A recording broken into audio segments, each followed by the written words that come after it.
Super draft forward David Egbo, along with two players signed in winger Debar Casado and now box-to-box midfielder Caio Alexandre.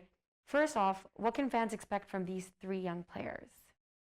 They can expect that they are three young players that are excited to come to this league, excited to come to this club, that want to grow with us. I think Debar had a great interview where he said, I selected this club because this club gives meaningful minutes to young players.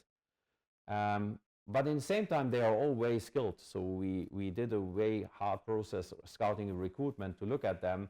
We invested a lot of time and minutes to select them because they have clear skills that are a great addition to our squad. They are players that all three, also Caio, as a typical number 8 box-to-box player that is different to our other defensive midfielders, has the ability to attack the goal, to deliver shots, to deliver assists, and to make the opponent aware and afraid of our offensive. And beside of being always a team that defends with their life, where there's a desire to defend the goal, we also need players that are able to attack the goal and to make the difference in the offense. How are you feeling about the roster right now? A lot of talk off-season about the number 10 role. Is there any update on that? There's a lot of talk because we never hold back. We know that, and we said that this is a very important piece for our squad, and that we want to find the right player that is the additional piece that connects our defense and offense, that is a link player, but it should be also a player that not only on the pitch makes a difference, that also helps us in the locker room with his experience, that is a player that makes players, that helps players to grow and to become better, as we have a lot of young players. So he should be the one that also helps those players to grow and to become a better player. So it's a very difficult profile. And as we want to get that done right, and we are open to invest a good amount of money into this position, we took our time, and we take our time to find the right one and not the first one. It's easy to fill only a spot with a player and to sign one who is open to come to MLS and to pay him what he is asking for. But that's not our aim. Our aim is to find the exact right profile. And if he comes a little bit later and then helps us to make the last step in the season, to reach that success we are looking for, we are fine with that. Said that, we have a few players on the list we are actively working on. So it's not, nobody has to be concerned that we already pushing back, but before we sign the wrong one, we better wait for the right one. You talked about this a little earlier. The Whitecaps will be represented on Canada's Olympic team and World Cup qualifiers. Head coach Mark DeSantos talked about the great relationship with Canada Soccer. You yourself has said that you want this team to be known for their Canadian content. All positives here, but however, does this present challenges and filling the void of players to ensure the success of the MLS season? Like you said, it'll only be maybe a couple days before the season starts that you may get everybody. Does that concern you that these players will be kind of leaving for a bit? What's your mindset on that? No, it's not ideal, but it doesn't concern and should not concern us because we want to be a Canadian club. We want to be seen as a Canadian club. We want to be the club that supports the game in Canada more than everybody else. That's a clear aim. We have been very proud to play more Canadian minutes than every other club in this league last year.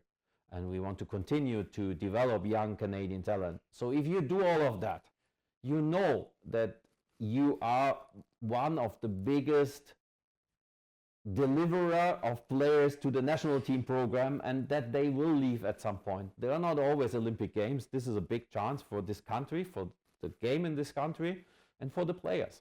So I only see the upside for them to go through this program, to play these games, to get to this experience of these games, of this competition, of this stress, to get these minutes, and then to come back and they will grow on their platforms. Our challenge, of course, is to reintegrate them and then to build as soon as possible the core that starts in the first game of the season.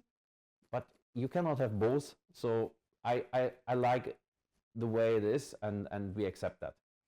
Obviously, the team won't be playing at home in front of fans to start off the season, but what is your message to the Whitecap faithful? I want everybody not to lose the hope. The vaccine is spreading out, the curve is going down. I'm pretty sure we will be back at BC Place at one time. We have only planned for 3 months, but in this 3 months we are only playing 2 months because the first 14 days we are not playing, and there is a 2 weeks of break in June as well. It's only a very small number of games that we might end up not being able to play in BC Place.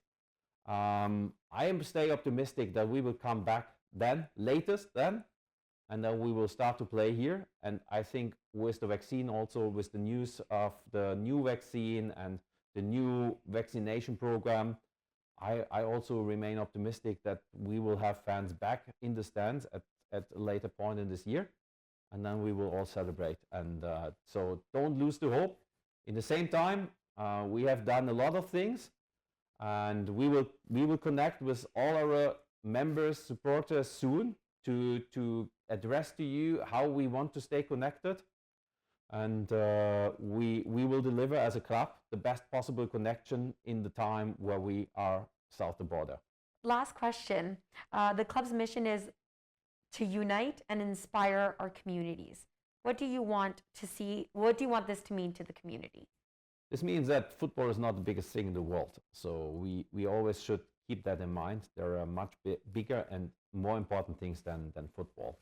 So said that, we also as an organization should always at one point sit down and think about what are the real problems in the world, what are the real problems in our community, in our province, in our country, and in the world.